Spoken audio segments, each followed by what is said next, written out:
से भी इसे देखें और एक सामाजिक लिहाज से भी देखें। जिस तरह से अभी जिक्र हो रही थी, संस्कारों की बात हो रही थी, तो उस लिहाज से भी एक अच्छा परिवर्तन आया है। लेकिन फिर भी क्या लगता है आपको कि और क्या बदलना चाहिए, और क्या बदलाव, किस तरीके के बदलाव की आप गुंजाइश देखते हैं छोटी काशी में?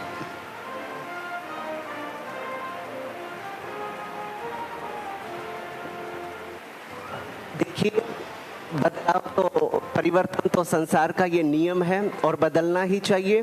लेकिन मैं आज हरियाणा वासियों को, एक जो छोटे छोटे जो बच्चे हैं, ये मेरे जो छोटे छोटे जो भारत के युवा हैं, जो मेरे देश के राष्ट्र की जो आत्माएं हैं, जो देश का भविष्य है, वो उन्हीं के ऊपर पूरा भारतवर्ष टिका हुआ है।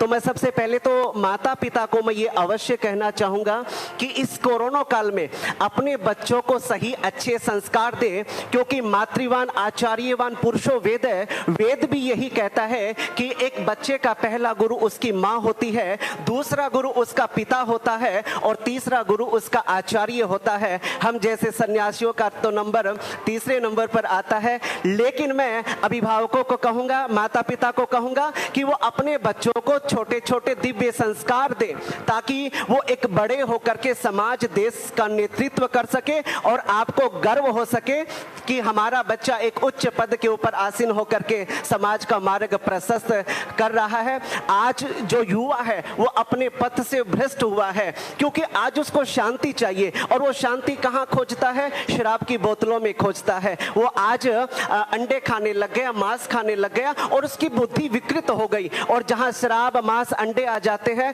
वहां पर फिर समाज के अंदर मर्यादाओं का, मेरे प्यारे, अतिक्रमण होता है। फिर वही समाज के अंदर बलात्कार जैसी घटनाएं घटित होती है। इसलिए यदि हम समाज को अच्छा बनाना चाहते हैं, सुशिक्षित बनाना चाहते हैं, समाज को सभ्य बनाना चाहते हैं, तो सबसे पहले हमें अपने बच्चों को दिव्य संस्कार देना होगा। बिना संस्कारों के, मेरे प्यारे, समाज और देश का निर्माण हम नहीं कर सकते। इसके लिए आओ, ये हमारे छोटे छोटे बच्चे हैं, ये तुलसी के पौधे हैं, और तुलसी के पौधे कभी शराबों से नहीं सींचे जाते, वो संस्कारों के गंगा जल से सींचे जाते हैं। तो कल्पना कीजिए कि ये समाज, ये देश किस स्वरूप में प्रतिष्ठित होगा।